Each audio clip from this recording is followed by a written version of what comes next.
When in the course of human events it becomes necessary for one people to assume among the powers of the earth the separate and equal station to which the laws of nature and of nature's God entitle them, a decent respect to the opinions of mankind requires that they should declare the causes which impel them to the separation. Welcome to Life, Liberty, and the Pursuit of Happiness, a podcast commemorating the 250-year anniversary of the Declaration of Independence. The show is sponsored by the American Centrum in Hamburg, Germany, and I'm your host, Andrew Sola. Our theme today is the Netherlands. You might remember that New York City was called New Amsterdam from 1624 to 1664. However, in 1664, the British captured New Amsterdam and renamed it New York. 9 years later, in 1673, the city changed hands once again when the Dutch recaptured it during the Third Anglo-Dutch War, but the city was returned to Britain in 1674 at the end of the war. You might also remember that Dutch settlers remained in New York after the various Anglo-Dutch wars, and many became leading figures in American history. Of course, I'm thinking about President Martin Van Buren, President Teddy Roosevelt, and President Franklin Delano Roosevelt. Indeed, the Roosevelts were the fourth great-grandsons of a man by the name of Nicolaas van Rosenfeld, who was born in New Amsterdam way back in 1658. Now, in this series, we have only really referenced the Netherlands once in the episode about Jewish life in the colonies, and we learned that the first known Dutch Jews arrived in New Amsterdam way back in 1654. In short, Dutch people have made up the tapestry of New York City and the United States from the very beginning. But what part did these early Dutch Americans play in the American Revolution? What did they think about those political ideals expressed in the Declaration? That all men are created equal, that they are endowed with inalienable rights. And how did the Declaration affect all of the other Dutch colonies around the world? And how did the Dutch back in the Netherlands react to the Declaration of Independence? So today we have a lot of questions about Dutch American history to answer, and I'm very happy to have a fantastic expert to help me answer them. Professor Matthijs Tieleman. Welcome, Matthijs. Thank you. Thanks for having me. Great that you're here. Matthijs is assistant professor of history at Illinois State University. His book, The Patriot Atlantic, The Dawn of the Age of Revolution, forthcoming with the University of Virginia Press, examines the transatlantic connections between the revolutionary patriot movements in North America, Ireland, and the Netherlands. He has also published essays on transatlantic perspectives and the American Revolution in academic journals such as the Journal of Early American Studies. So, you chose a very famous passage from the Declaration of Independence as your introductory quotation, but you argue that there is a specifically Dutch or international twist to that passage, so why don't you tell me about that Dutch and international twist, please? Yes, there's a number of Dutch twists to the history of the American Revolution, of course. I chose this particular passage not so much for its necessarily Dutch connection, although there is some, but the important passage here, and this is something that famous scholar Lige Gould has made in his book a couple of years ago, which is that one of the purposes of the Declaration of Independence and of American independence writ large, but particularly of the Declaration, was basically a signal to the rest of the world saying, we want to be an equal nation among nations, right? Particularly among European nations. And of course, the Declaration of Independence is only the start of independence. If nobody actually recognizes independence, it has zero meaning. It's just someone putting something on paper.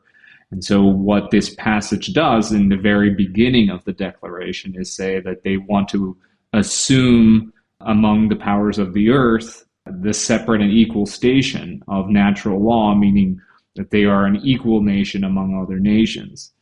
And so when you look at the history of the American Revolution, the first country, of course, to recognize American independence was France in 1778.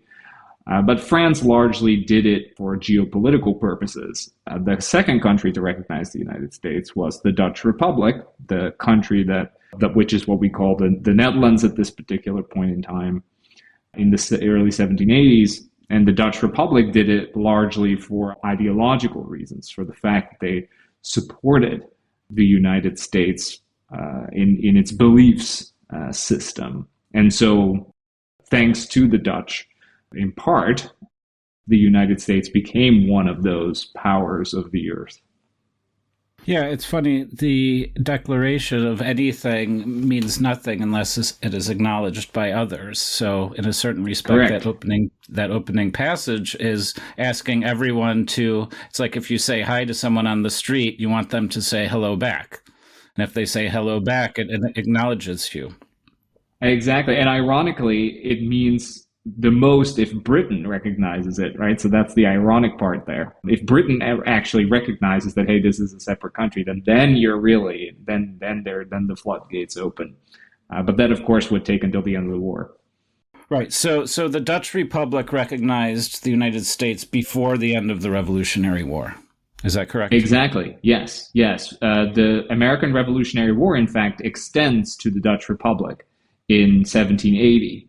Britain declares war on the Dutch Republic in late 1780, lasting until late 1783. This is called the Fourth Anglo-Dutch War. In your introduction, you referred to earlier Anglo-Dutch wars.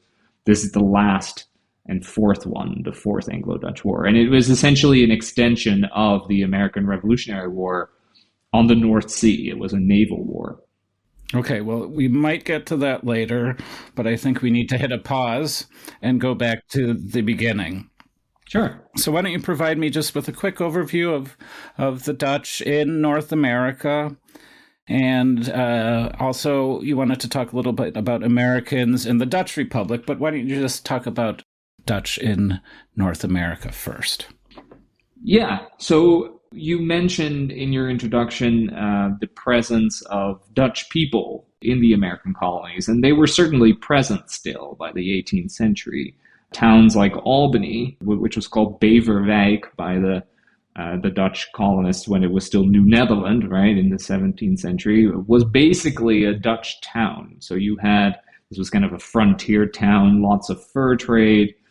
So you had large settlements in the state of New York, or in the colony of New York, rather, that still retained a lot of its Dutchness, despite the fact that the British had taken over before. And there were, interconnections. Alexander Hamilton married into a famous, Patroon family, and there were others where these sort of Dutch groups were still pretty prominent. You mentioned President Martin Van Buren in the late 1830s. He was from one of those families, and so it was even into the 19th century that this continued. At the same time, I think the Dutch presence in the colonies, mostly in terms of at least connecting to American independence and the American Revolution, largely the most important element of that was the trading connections, meaning the amount of Dutch merchants actually coming from the Netherlands, from the Caribbean, to American ports to trade. And this is really what connects the Dutch and the Dutch Republic to this larger conflict that would become American independence. Just a quick follow-up about to what extent the Dutch settlers, I use the word integration because I don't have a better word, sort of integrated into sort of the new British customs once it goes back. And I'm thinking of a parallel maybe with the French Canadians. It took a while for the French Canadians to figure out how to coexist with their new British rulers. If ever. Yeah, if ever. Good point. Yeah. But they did. They sided with the king during the Revolutionary War. But True. Were the Dutch settlers, and now I'm going back to what year was the final transfer again in the 1670s? Right. So in 1674, Britain takes over for good, at least until it becomes an independent nation, the United States. Yes. Was there some sort of resentment there, or were the colonists, much like the French Canadian colonists, kind of more interested in their farm, their trade around them, than wider political issues happening way back in Europe. The English really retain a lot of the systems that the Dutch had put in place. Now, James II, reorganizes New York eventually incorporates it into the Dominion. But the resentment there, and there was, after the Glorious Revolution of 1688, you get pushback from local Dutch militia leaders, but there's nothing particularly Dutch about that necessarily, in the sense that you'd probably find, they would probably be not too happy about British rule, or English rule. But a lot of the systems were kept in place. I mean, the Patroon system, which was kind of foundational to Dutch New York, which is a kind of a feudal system of labor exploitation and land grants, that system stayed in place forever, even into the United States. I mean, there were Patroon families going all the way into the 19th century. The Schulers, right, that Hamilton married into, was one of those. That system sort of retained its value. Although the West India Company did not, I don't think, the West India Company lost control after the English took over. And so the Patroon system, which granted land based on how many settlers you brought, I think they ended that, but the Patroons were not, they didn't take away the land. They still could exploit it. It sounds like the seigneur system in the seigneur system in Canada, rather. When after the British took over in Canada, the French seigneurs who had, again, like a feudal system like this Patroon system, of course, they wanted to maintain that system, the ruling French Canadians. And so they kept it in Canada too. Yeah, there wasn't some kind of major purge of ruling elites. It just continued and got displaced eventually with other English elites. And keep in mind, Dutch New York, or the New Netherlands, was always very diverse. I mean, you talked about most of those Jewish people were Portuguese Jews, kicked out of Brazil. There were Belgians, there were Flemish people, Germans. It was a quite diverse colony. Enslaved Africans, of course. So it wasn't just Dutch people, if that makes sense. It does make sense.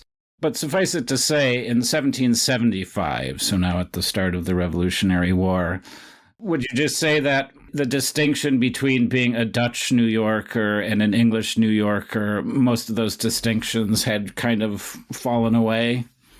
Yeah. You can kind of see it as a large minority subgroup that had been absorbed into the British imperial system. But they're English-speaking... And Dutch-speaking. And they're intermarrying. Yes. I mean, obviously with Hamilton, you see that. Yeah. So by 1775, there are Dutch North Americans, but yes, it's not a sort of separate community. Right. Yeah, that's right. By the early 19th century, they start to let go of their Dutchness, and then you get a new surge in Michigan and places like that. But that's later colonists. That's not the connection with the old colony. Yeah. Okay, good. And why don't we just cast our view back to the Netherlands, or the Dutch Republic now? You mentioned that there are Americans in the Dutch Republic that are worth mentioning. Yes. Well, the American colonists were active traders. And so what you see happening is that you have Dutch traders in New York, Boston, Philadelphia, right? Charleston. They go all over the place. They're flying the Dutch flag, but you also see American colonial traders going to the Dutch Republic. And it is, in fact, the trade in Dutch tea that creates the famous Boston Tea Party, right? The dumping of the tea in Boston. It's all these connections that the British, what you see happening is while they're cracking down after the passing of the Townshend Acts in 1767 and 1768, they don't just crack down on traders, on smugglers, or trying to crack down on supposed smugglers in North America, but they do the same thing in the Dutch Republic. So they, you see the British government, who was friendly with the stadtholder, who was kind of the executive of the Dutch Republic. He was the cousin of George III. they're trying to crack down on these traders, and they're these merchants.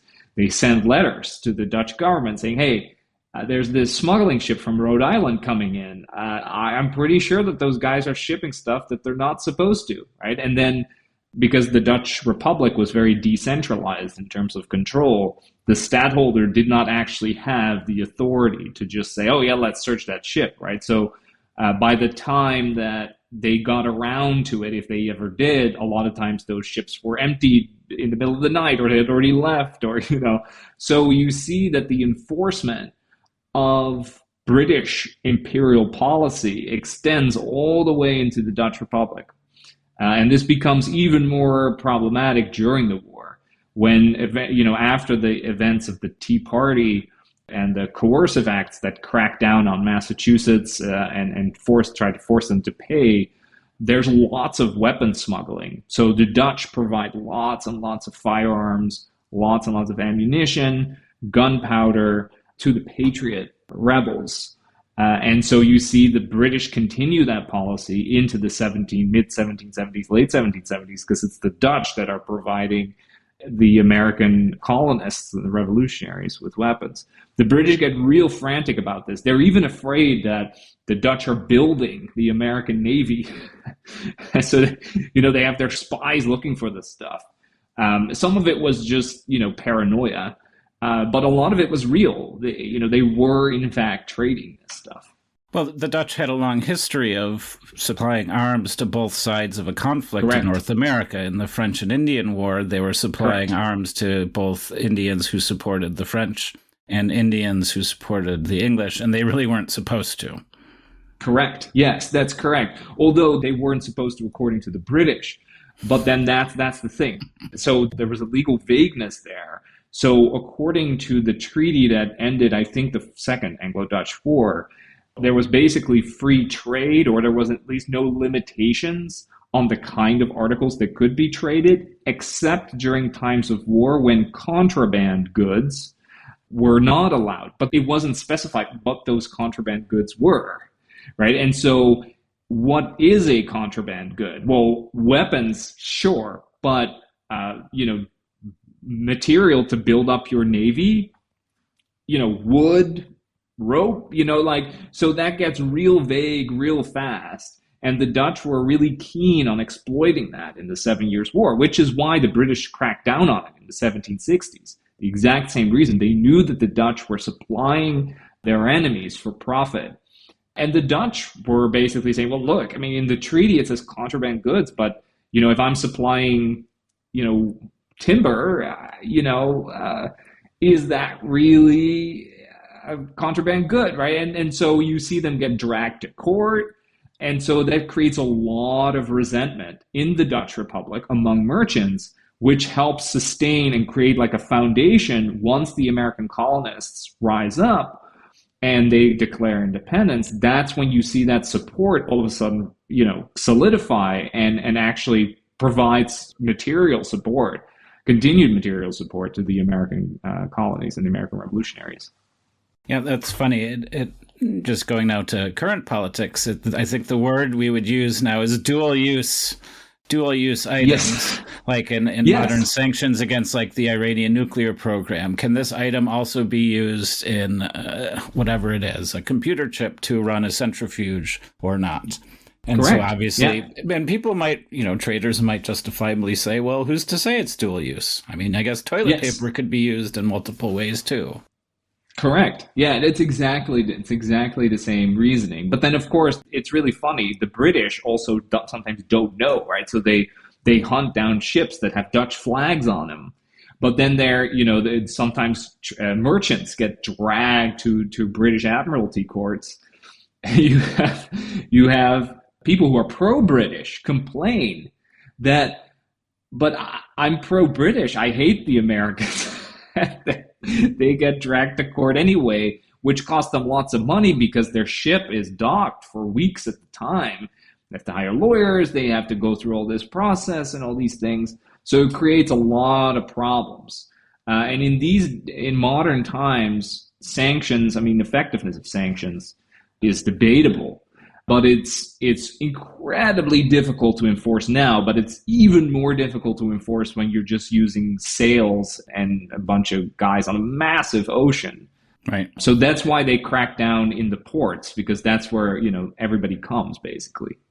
Okay, one final follow-up on Americans in the Dutch Republic around this time. So before the start of the Revolutionary War, were the North American traders who were not of Dutch descent trading in the Netherlands or in the Dutch Republic, were they self-identifying as like North Americans or as British? That's a were they? Well, I mean, they typically would identify themselves by their colony or their place of birth. So even more specifically, they would be like, "I'm a trader from Virginia."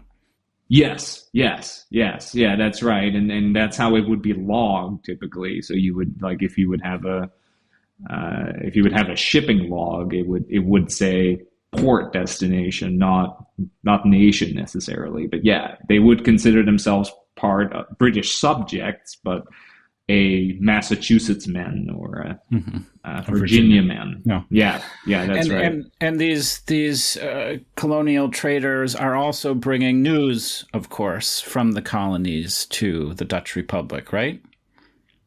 Yeah, well, the news element, that is a whole vein of interesting. I wrote an article about it too. And that's right, they brought news, and when the revolution breaks out, they completely integrate themselves into the Dutch press, which is at this point in the 18th century, the most important press in the Western world. Anybody who's anybody read Dutch newspapers because the Dutch Republic was one of the few countries where there was the freedom of the press. And so there were all these big time newspapers, often French language. The biggest one was Gazette de Leiden, or the Leiden Gazette. It had an official name, but that was what it was officially called. And it was run by a guy called Jean Luzac. And that newspaper, Luzac was very intimate with the American founders. And they pushed, not just there, they pushed in a bunch of newspapers, pushed pro-American material in.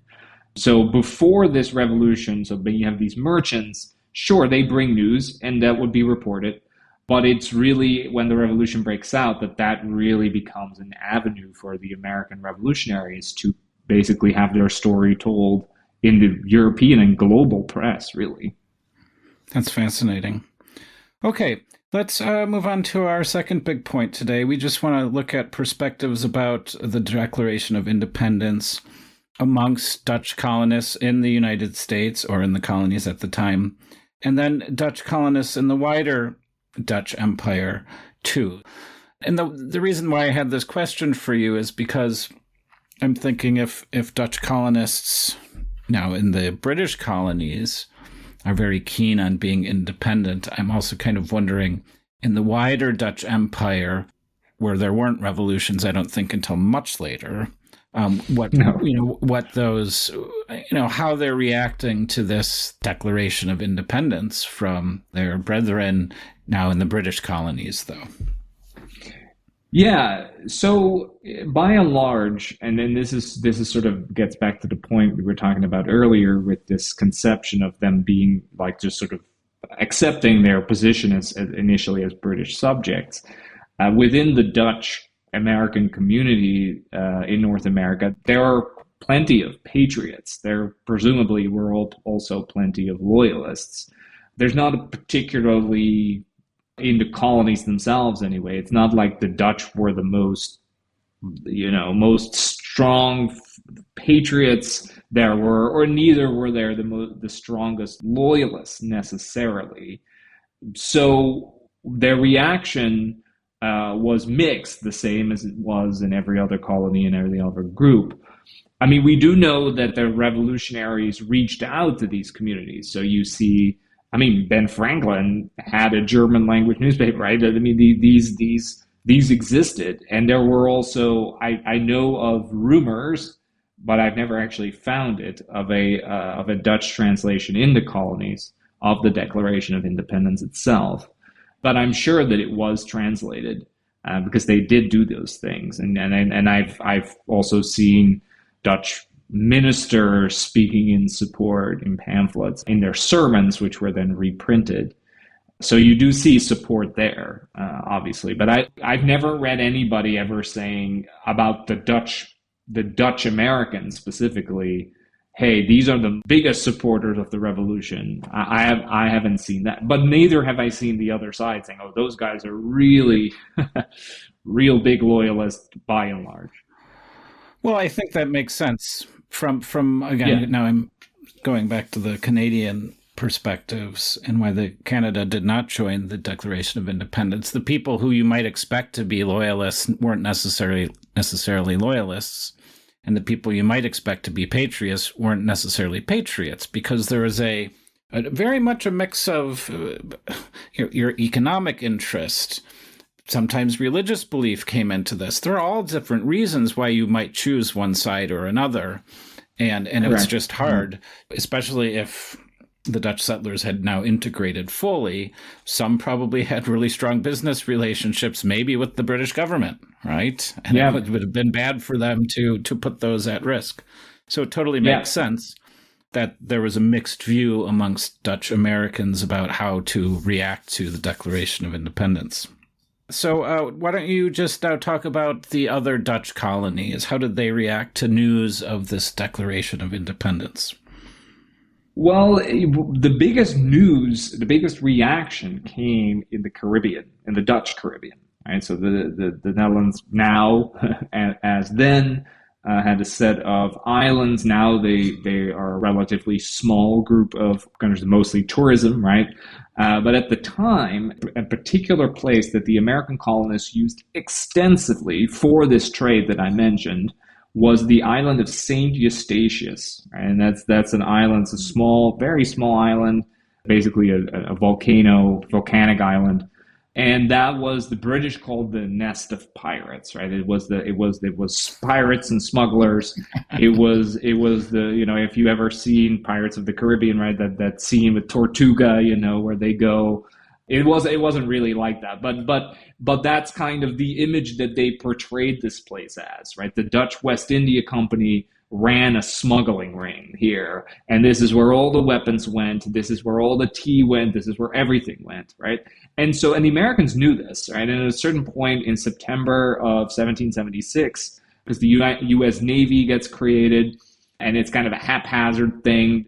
They basically refit merchant vessels and put a bunch of guns on them and try to stop this massive navy.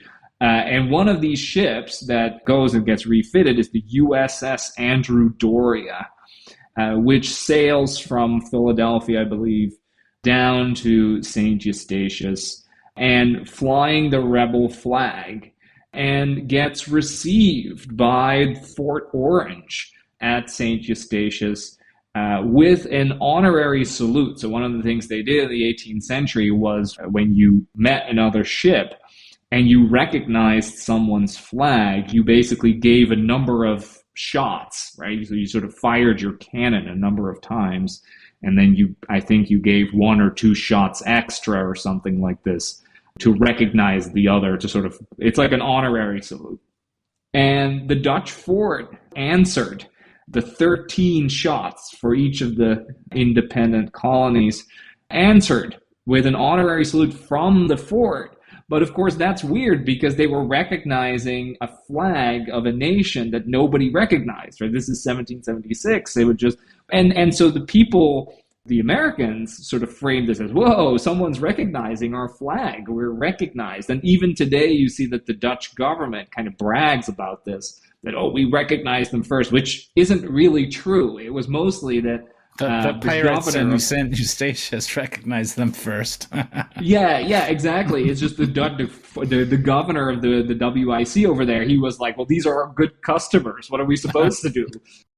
But the British were incensed. But this is called the First Salute controversy.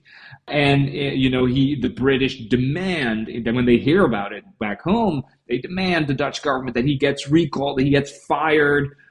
He has to answer all these questions about why he did this.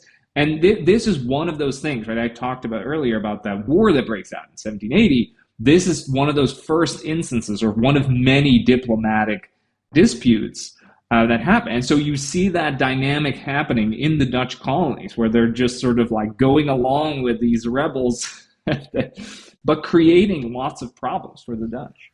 That's a super interesting story. It's almost like an 18th century social media kerfuffle. But what's amazing about it is that it was somehow reported, right? Yeah. Back then, and someone must have written in a newspaper about this, and then somehow that newspaper, or maybe there was a British spy there or something, after months sent that all the way back to London for someone then to be offended by it. No. In fact, Saint Eustatius, it's wild. I mean, the British hated Saint Eustatius. In fact, I think it's Admiral Rodney, I think his name is, who, when they were supposed to reinforce British troops at Yorktown at the end of the war, Rodney is so pissed off that he actually doesn't go on time. He goes to St. Eustatius, captures it, loots the whole place. Also, he was a pretty big anti-Semite, and there were quite a few Jewish merchants there. Treated them horribly, and shows up too late at Yorktown to save the British troops. Right, so it's the British hated St. Eustatius with a visceral hate. It was quite extensive, and particularly that first salute thing that really pushed them over the edge on that. That's super funny. But the people there, and this is kind of the point that I've been driving at, the Dutch in St. Eustatius did not want to be independent from the Dutch Republic in the way that the American colonists did. And so I'm just trying to get at the nature of the relationship between the Dutch colonists in Dutch Republic colonies, why that relationship was different, why they weren't so angry about their imperial master, so to say, as the American patriots were angry about King George. That's kind of what I'm trying to get at here. Right. Yeah, no, that's a great question. Well, I mean, what you see happening is that at the time, there is a patriot movement going on in the Dutch Republic as well. And what's interesting about this, I think that looking back, we view the American Revolution as an anti-colonial struggle, but it really wasn't. It was at first a struggle for British rights, for the restoration of British rights that they felt that had been. That's why they call themselves patriots to begin with. It's about the restoration of British constitutional rights. And when they don't get it, they rise up in revolt to establish a government based on natural rights, but that is supposed to basically replace this British model, right? And in fact, in many ways, the American constitutional system that follows has a lot of similarities with the British model, right? So there's a lot of continuities there. And so in St. Eustatius and other Dutch colonies, it's not like what you see in the 20th century, where you have anti-colonial struggles happening everywhere, and people are like, "Oh yeah, we are a colony, and we want our own country." Rather, you see in St. Eustatius, but also in the Dutch Republic itself, they see it as an anti-British struggle and an anti-tyrannical struggle and a pro-free trade struggle, right? About trying to liberate trade on the Atlantic from British attempts to stifle it in a time, and this is important, in a time when the Dutch economy was not doing well, and the only bright spot was the trade on the Atlantic, right? And so they were trying to crush, in the Dutch mind, they were trying to crush this trade. And so that's the thing, how they view it. They view it as a struggle against British tyranny and British attempts to establish sovereignty on the Atlantic. And so they look at the American colonists and they understand that they are fighting to restore their rights, which is what they wanted to do as well, to restore the former glory, liberty in the Dutch Republic. They're looking at their mercantile systems and they're saying, yeah, we are literally, there's economic interest. We are literally tied but also we suffer under the same consequences. We're dragged to the same courts. They're taking our troops, which we can get into later. They're trying to recruit basically Dutch troops for the war, right? So they're trying to take our money. And so it's an anti-British struggle that they're identifying with, not so much the anti-colonial dynamic. They're not looking and thinking, oh, that happens to us too. No, they're thinking, no, that happens to us too, but it's the British that are doing it to us, not the Dutch government necessarily. Yeah, I love that explanation. It ties together so much here. The importance of free trade in the Atlantic for all these groups from farmers who need some place to sell their goods, to the merchants themselves, to the sailing vessels, to the people who make sailing ships, and on and on and on. Yes. And also this concept that there's an argument to make. I'm not wholly on board with your argument that the American patriots were conservative in the sense that they were trying to restore rights they had that they were lost, because that doesn't explain the perspective of someone like Thomas Paine and all the true idealistic believers who were struggling to get equality because all men are created equal. And that's where I want to take my next question to you. So You mentioned all of these very, the anti-British reason that the Dutch and St. Eustatius supported the American patriots, free trade, of course, dislike of British tyranny. To what extent, when they are reading the most famous lines of the Declaration of Independence, that all men are created equal, are they sympathizing with the political ideals expressed in the Declaration of Independence? The Dutch patriots, yes. So much like the American colonists, the concept of natural law and natural rights and the state of nature, which is what created equal references, right? It's equality in nature. They identify with this because, well, for one thing, Dutch writers were essential to the concept of natural law. Hugo Grotius is a major thinker on this, and it's not just him. Barlow McQueen. There's lots of guys, but this was a cosmopolitan concept of the Enlightenment that they identified with, and so they saw that definitely, and I identified with it. Now, there was also the element of the fact that you had the Dutch themselves in the 1560s, so 200 years earlier, had fought a kind of war of independence from the Spanish.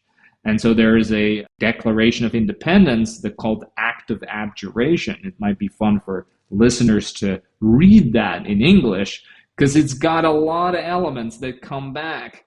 And it's much more of a 16th century document.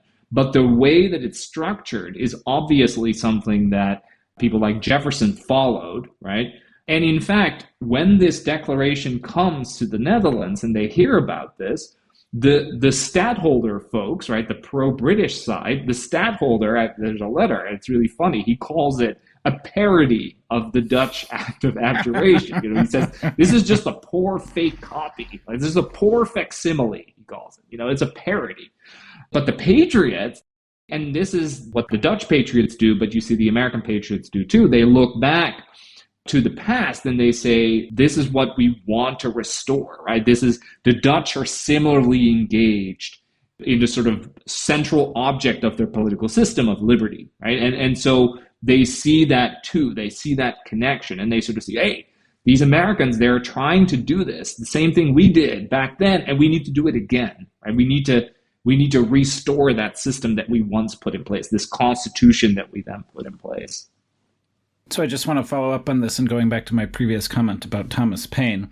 Thomas Paine, in Common Sense, is very much pro-natural law, and nothing in natural law, he says, indicates that there should be hereditary kings or lords. He says that's antithetical to all natural law stuff. But the Dutch Republic, has the Dutch Republic at this point in 1770, well, you still have a hereditary monarch. So to what extent are we... Really?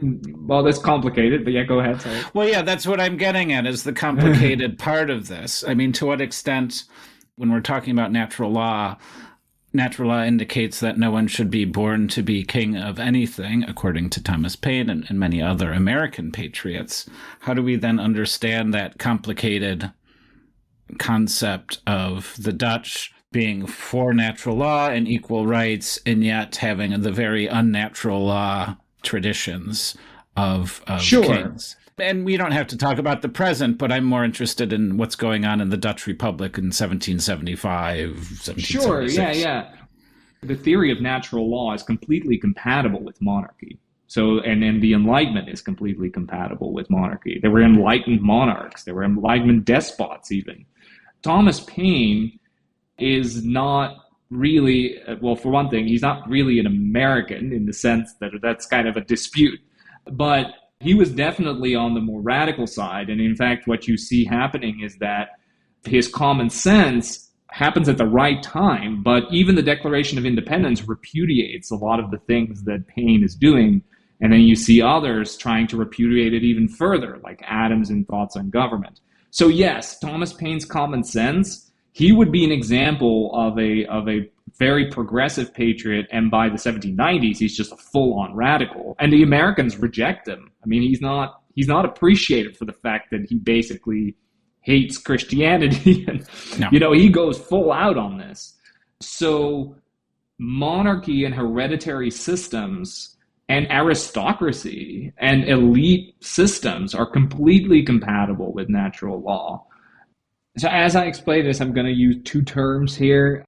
One is the Dutch Patriot movement, which was a movement that emerged in the 1770s, and there was a revolution in the 1780s, from 1781 more or less to 1787, so at the same time as the American revolutionaries, and inspired by the American revolutionaries. The other term that I'm going to use is the stadtholder, or the Orangists, which were the group associated with the stadtholder. And the stadtholder was effectively an executive office of the Dutch Republic. So he was the commander of the military, but he also had lots of influence in appointing local officials, Orangists, really, those who supported him. And so, yeah, he was kind of a mixture of a king and a president, sort of all combined. And they were famously attached to the Orange family, right, which is also currently the king. King of the Netherlands is also the Orange family. Yeah, so the Dutch Republic at this point does not have a hereditary monarchy. In 1747, there's a revolution also done by patriots, the Orangist patriots, too long to get into. They restore the stadtholdership, basically, and they make it hereditary. It used to be an elected position by the various provincial estates, but in 1747, they make the stadtholderate hereditary. Now, this is the first time in Dutch history that happened. And this line of Orange stadtholders, so the Orange line, would become the monarchs of the current Kingdom of the Netherlands. But yeah, the Dutch patriots, like the Irish patriots, and also like the American patriots until it was inconvenient in late 1775, were pro-stadtholder/monarch. They celebrated George III. They celebrated the stadtholder. So even the most radical Dutch patriots, well, there were probably some, but they were really, really limited. Not that I've ever seen anyway. In the 1780s, they say, yeah, the stadtholder's great. We don't want it. They didn't even want to touch the hereditary stuff, which actually surprised me. They just said he's too powerful. He needs to be limited. His power needs to be limited. The Constitution needs to be restored to its original setting. And this was all imagined, by the way. This is not like this was the actual Constitution. This is just what they imagined it to be. But that was their argument, that it needed to be limited. And they didn't get what they wanted because the revolution failed. But yeah, so there is a compatibility there between, it's just, if you would take Paine and apply it fully, they wouldn't agree with any of that, or not with any, but they wouldn't agree with that full anti-monarchy stance. They wouldn't agree with that repudiation of history, the universality of it. But they agreed with the anti-British nature, which was what, of course, common sense was. Okay. I'm going to press this point on the all men are created equal passage in the Sure. in the Declaration of Independence. Sure. Because again, that is the ideologically pure concept there, and the way you've just described sort of Dutch interpretations of Enlightenment principles is that sort of all men are created equal in a limited constitutional monarchy. So with lots of caveats there. So again, I'm just wondering, to what extent are the Dutch in the Dutch Republic looking at that political ideal and really saying, in the way kind of we interpret it now, all men are created equal, full stop. And so, of course, and maybe then this might be a way for us to talk a little bit about slavery in the Dutch Republic and the Dutch colonies, too. Sure. Well, this is how the Americans interpret it, too, at least in my view. When they say created equal, it's in natural law, but they believed in natural aristocracy. This is why they kept slavery in place. This is why the Irish patriots kept Catholics, because these were mostly Protestant in Ireland, but they didn't try to undermine that system, right? They didn't try to elevate Catholics. And the Dutch patriots, they mostly doled out power to other patriots. They said that Orangists, so those who supported the stadtholder, were not true Dutchmen. If you wanted to vote, you needed to be a member of the militia, which were all patriots, right? So the concept of equality, this is something that really becomes more of a thing after the French Revolution, which is why Paine latches onto it as strongly as he does. But that kind of egalitarian nature, it's in dispute. It's not a common understanding. Now, were some Dutch patriots against slavery? Yes. So you see the biggest proponent of the Dutch patriots, sort of the intellectual leader, very long name, Johan Derk van der Capelle tot den Pol, van der Capelle usually called. He was a nobleman. Obviously, nobody was arguing about getting rid of aristocracy, and neither were the American revolutionaries, really, because there was no noble system officially, but the aristocracy, the Southern slave planters were effectively the aristocracy, but nobody was arguing for getting rid of those. He makes the argument that, yeah, slavery is bad, and we should get rid of it in the colonies. This is not a good thing. Was there a big movement? No. Do you see it in North America? Yes. In Pennsylvania, they do the Gradual Abolition Act. In Massachusetts, you have a bunch of freedom suits that overturn slavery in Massachusetts. In South Carolina, no. Right? So the overall consensus was that the slave trade, the Atlantic slave trade, was really bad. And that's why it's in the Constitution, where they were sort of talking about maybe get rid of it, but if we get rid of it now, it's kind of bad because it's bad for our business, for the South. So let's put a ban on banning it for 25 years, right? And then you can't amend it. And then only then can Congress ban it. And they do, right? In the early 19th century, they ban it. So this equality clause, whether it's gender equality, racial equality, social economic equality, these were all inequalities that were part of society, not nature, and therefore were not attacked or not. And there were critiques on this, but this was a societal question that needed to be dealt with gradually, with prudence, with what they called virtue, and not completely removed the way that the French revolutionaries would eventually argue that should happen. Or Thomas Paine. Right, or Thomas Paine, right. But you see, I mean, if you look at what Thomas Paine is writing in Common Sense, he's not arguing for the end of slavery. That's true.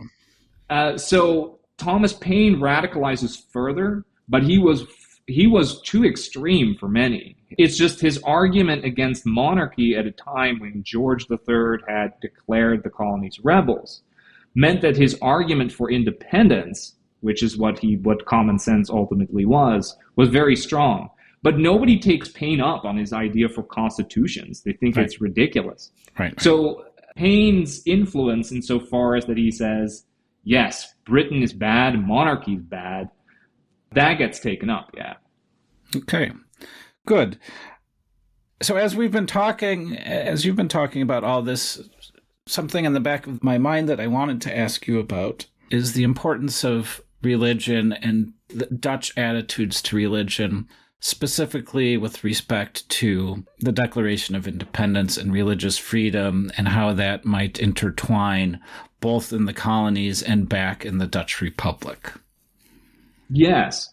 Yeah. So one of the interesting things is that what you see is patriotism first. These ideas really that form the American Revolution, that form the Dutch Patriot Revolution, and the Irish as well, is that they first take shape in places where Protestantism has traditionally held sway. In the 18th century, you see that religion doesn't go away, and of course there's the Great Awakening and all these other moments, but it sort of disappears into the background, at least, of political thought and political practice, and religious, the idea of religious liberty and freedom becomes more prominent. It becomes more of a goal that is followed by these patriots.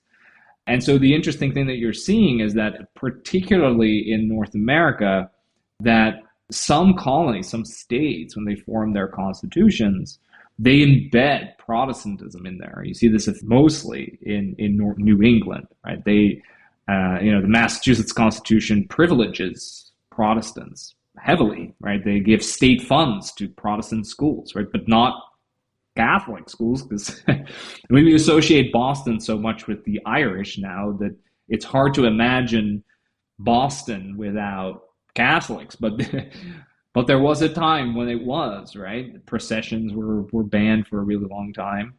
But if you look at Virginia, it's a lot less so because of just that Protestant identity was not as strongly embedded in there.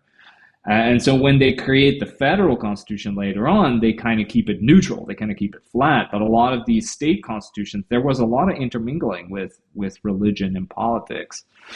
And in the Dutch Republic, you see similar things, and very strongly in Ireland. That's where it's really, really, really strong. That Protestant Catholic dynamic is especially strong.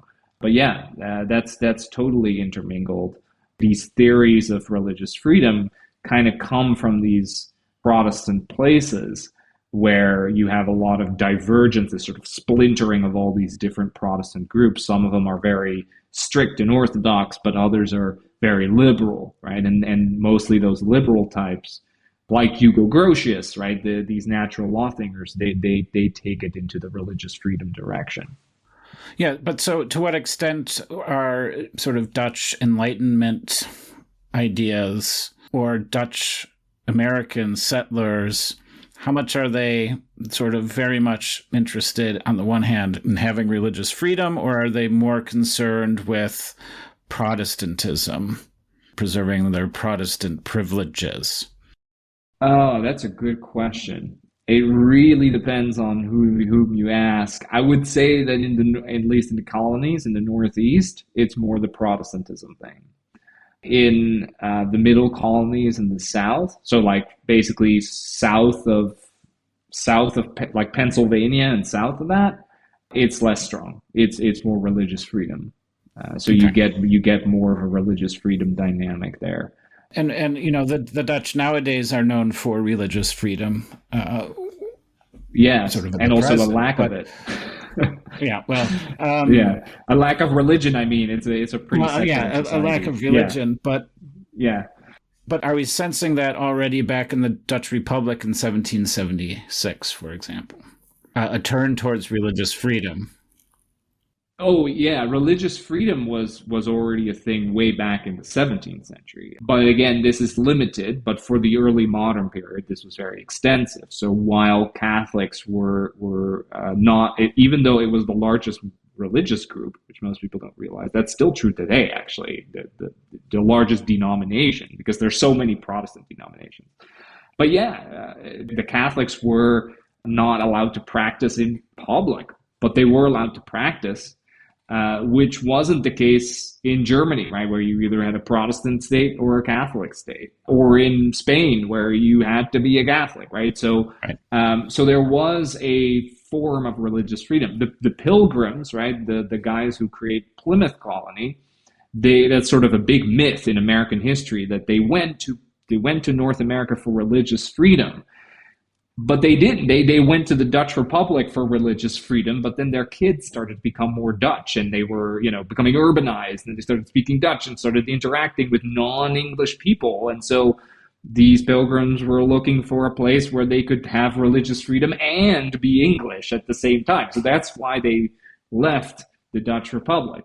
So the religious freedom was huge in the Dutch Republic, way earlier than it was in North America, way earlier than it was in England and in Ireland, certainly. And so you see that religion itself in the Dutch Republic doesn't polarize. So you don't see the patriots say, oh, those guys are not true Protestants or something. In fact, it's not an issue at all. Whereas it's a huge issue in Ireland. That's the issue, Catholic, Protestant. And it's a subliminal or maybe that's too complicated of a word, but a kind of effervescent issue, I guess, in the North American colonies, where the general census is religious freedom, but they also kind of tolerate the Protestant dominance in New England, right? I mean, this separation between church and state, yes, it happens on a federal level in the Constitution, but I mean, Massachusetts, no way. I mean, there's just and it makes sense because Massachusetts was created as a religiously intolerant. I mean, it was for a particular congregation, right? And so you see that echo through history. Okay, good. We just have a couple more points to discuss today. And I wanted to move on now to the reactions to the Declaration of Independence with the Dutch Patriot Revolution. So why don't you talk about the Dutch Patriot Revolution and how the American Declaration affected that? Yeah, absolutely. So we have that whole history, right, of these merchants being interconnected, print things being published, right, pre-revolution or pre-independence publication. John Dickinson's Letters from a Farmer were published, all these things. So people were aware of this is happening. Merchants were suppressed. The economy was going down. And when the war breaks out, the Dutch get pulled in, right? They get pulled into this war because they are supplying the rebels, right? But they get drawn in a different way, too. The British government had a bunch of troops, the Scots Brigade, defending the Dutch Republic since the 1570s, late 1560s. So it was something that Queen Elizabeth I had provided to the Dutch rebels against the Spanish, right, in their war for independence. And they had served to protect the Dutch Republic's borders for 2 centuries. They were paid for by the Dutch government, but they still swore their oath of loyalty to the monarch of England, right, to the monarch of Great Britain in this case. So the government of Great Britain, looking for troops to fight the American colonies, were like, where do we got troops, right? They went, of course, to Germany, to Hanover, and to the Hessians, right, famously. But they also went to the Dutch Republic because they were like, hey, those are troops. We can get those. The reaction against this was astoundingly negative because the Dutch had already experienced a declining economy. They felt like their merchants were being harassed by British ships, and now they wanted to get troops from our defenses. Not only were they neglecting our defenses, but they were using it against our fellow people in arms fighting for liberty. How could they use that against these liberty-loving Americans, right? And so you have the famous Dutch patriot revolutionary, Johan Derk van der Capelle tot den Pol, or Van der Capelle. He was a delegate to an eastern estate. He was a delegate to that to that local provincial estates. He leaked his speech to the press saying that the British were extorting the Dutch, that they were taking away their defenses, that they were oppressing us, and just like the Americans, they were using us for their own imperial purposes, and that we must reject this, right? The Dutch must reject this. Now, this was a very successful campaign because the British rescind their offer, in part because also the stadholders' government was kind of like, we don't want replacement troops. It might be fun for German listeners because they wanted to replace them with Germans. And then the Dutch government, even the stadholder, was like, no Germans, no Germans. which is kind of funny. It was like underlined in the. I had to laugh when I was in the archives because it was very emphatically no Germans defending the Dutch. But this starts this long line of problems, right? So in the 1770s, you have all these disputes. I mentioned the first salute. You have merchants and bankers that start to attach themselves to American interest. John Adams eventually in 1780 visits Dutch Republic, tries to get contacts going with bankers that potentially could finance the American Revolution. As listeners probably know, the American revolutionaries were not, very well funded. They had lots of money problems, right? So they were looking for money, and the Dutch bankers were the best in the business next to London, but they couldn't access those funds. And so that leads to all these problems, all these disputes, all these diplomatic engagements. At one point, the Dutch start convoying their merchant vessels, so they actually deploy their navy to protect them against British incursions. This leads to firefights, exchanges. At one point, John Paul Jones, the famous American naval commander, he had captured a British ship. His own ship had sunk, and Benjamin Franklin had told him, if you get into any problems, you go to the Dutch Republic. That's where you'll find safe haven. You'll get your ship fixed. You get your food. You get your stuff. Go there. He did. And the British were just shocked by the response. He entered Amsterdam, and there were people out on the streets cheering him on, writing poems about him, saying how great he was, how he was a hero, fighting against the British. Right? And of course, the British ambassador, right? And keep in mind that the Dutch Republic was supposed to be a major ally of the British, right? It was supposed to be, but everybody was basically saying, well, we hate the British, right? We want to get rid of these guys. And so you see that conflict increase by the time that in the early 1780s, Henry Lawrence, a southern plant, a very rich guy, gets appointed as a delegate, as a commissioner, basically to try to get a treaty with the Dutch Republic. He gets captured, and his papers are revealed. And what does it say? He throws his papers in the water as he gets captured, but the British fish it out of the sea. And they open up his papers, and what do they find? A draft treaty between the Dutch Republic and the United States. Now, this was done by private people, this treaty, but the British believe that this is in fact what's going to happen, right? That the Dutch were secretly negotiating with the Americans, that they were trying to exploit it as they had always done. The British think this is the last straw. They withdraw their ambassador, declare war. War breaks out. The Fourth Anglo-Dutch War in late 1780. Now, as this is happening, the Dutch patriot movement that starts to sort of come up, right, that sort of starts to merge with this pro-American sentiment led by Van der Capelle, they see this war as like a turning point, right? They see this as a turning point to really make the Dutch Republic a pro-American place where they put in the same kind of reforms, that they also want to restore liberty, right?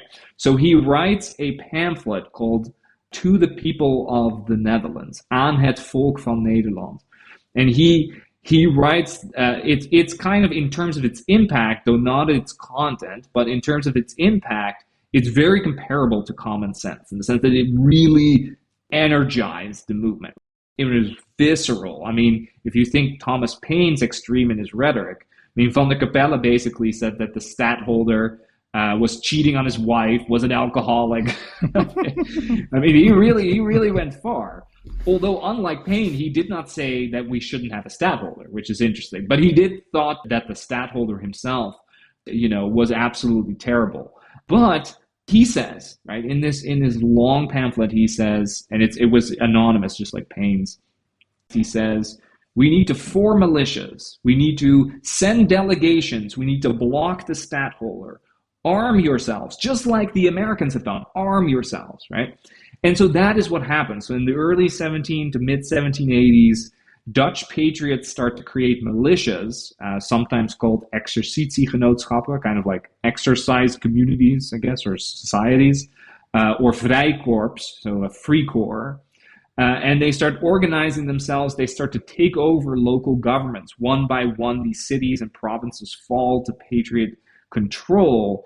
And the stadtholder fears this. Even though they don't say they want to get rid of him, but he's losing control over these local cities, local councils, where he used to have a lot of privileges. He flees to the east, close to Germany, flees to the east.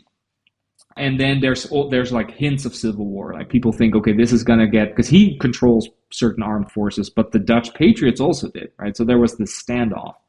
There's a minor skirmish. And eventually Wilhelmina, who was of Prussia, and it was the wife of Stadtholder William V. And she thinks, maybe I should negotiate with these guys. Maybe I can get them to get peace and sort of lay down their arms. So she gets arrested at Gouda, or actually Goejanverwellesluis, near Gouda. And she gets arrested by Patriot militia. She's exposed to a drawn sword. She's not allowed to relieve herself in private, right? A great dishonor. And people, she was like, wow, this is like, they exposed to it. You can't do that to a lady, right? And so she eventually gets released, and she writes to her family, the King of Prussia, right, to the Prussian monarch, saying, hey, these guys are out of control. They dishonored me, and my husband is no longer in command here. You need to come in and restore order. That's exactly what happened. The Prussians mobilize, go on the Dutch border. They say, hey, you guys need to, lay down your arms because this ain't working. The Patriots say, we are not going to do that. The Prussians invade. All the Patriot militias collapse upon themselves, and the stadtholder's power gets restored with the help of the Prussians. But what you see happening in this revolution is a longing for an American-type system, right? You see them citing Second Amendment-like sections of American state constitutions. The right to bear arms. Exactly. Yes, that's right. That's right. They put that in their pamphlets, right? They literally cite this stuff. And they see this moment as an event of great economic revival, right? Because remember, in the last 18th century, the Asia trade had sort of gradually gone down, but the Atlantic trade, all this smuggling, kind of started to make money, right? So they thought that this was going to be a big golden age. In fact, and this is a great story, the Dutch patriots, because they connect themselves, these militias, they connect themselves to all these old medieval guilds, the Coopers, all these guys. In Enkhuizen, which is a port town, they align themselves with the fishermen. And it's great. These fishermen, they're looking for new markets, right? And they think, well, the Americans, right? We made a deal with these guys because they make a treaty, they recognize American independence, they give loans, right? So they think, oh, these Americans, it's like this grand, big country, they need fish, right? So they send kegs of herring to all these American revolutionary leaders. Also Washington, right? They send a keg of herring to George Washington, accompanied with a letter. And Van der Capelle, the leader, he contributes as well. Everybody sort of tries to get this stuff. And they send these kegs of herring, right? And Washington receives this keg of herring, and he's, it's the 18th century. You're supposed to be kind, and you're supposed to reply with a nice letter, right? And so he sends a nice letter back saying, this is great stuff. I'm really glad you guys sent this, and we are very happy to be in mutual engagement with the Dutch. It's going to be a great relationship. But I don't think that we need your fish because we got a lot of it ourselves. So the moment where they're sending the herring, it doesn't really work, right? But in terms of the marketing. But you see how enthusiastic they are about this American market and about this access to the American market. And it doesn't go anywhere because the British are the biggest American trading partner after independence, and B, the Dutch Patriot Revolution fails. Okay, and that's really interesting because here we see another example of the American Declaration of Independence spreading around the world and influencing other patriot movements elsewhere. Yep. Okay, so we're coming to the end as I ask all my guests. Matthias, here we are 250 years after the signing of the Declaration of Independence and its release. What are your big takeaways as a historian, as a Dutchman as well? My central point here is I think that the anniversary of American independence is a great moment to reflect on the value of liberty in society. This was a cause that obviously they were trying to advance, that's central to the Declaration of Independence. And I think it is our duty, as Thomas Jefferson wrote in the Declaration of Independence, to reflect on that legacy of liberty and see how we can further advance that in the society we have today. Professor Matthias Thielemann, thank you very much. You're welcome. Life, liberty, the pursuit of happiness. Life, liberty, and the pursuit of happiness. Life, liberty, and the pursuit of happiness. Life, liberty, and the pursuit of happiness. The pursuit of happiness. If you enjoyed this podcast and would like to support German-American friendship, why don't you visit us at our website, americatcentrum.de, where you can become a member and donate. The American Centrum is a nonpartisan and not-for-profit institution dedicated to strengthening the transatlantic relationship. The views and opinions expressed in the episode are those of the guests or the host, not the American Centrum. We take our nonpartisan mission seriously. Therefore, we do not take any institutional positions on politics or policy. Learn more about us, become a member, and donate at americatcentrum.de. Thanks for listening.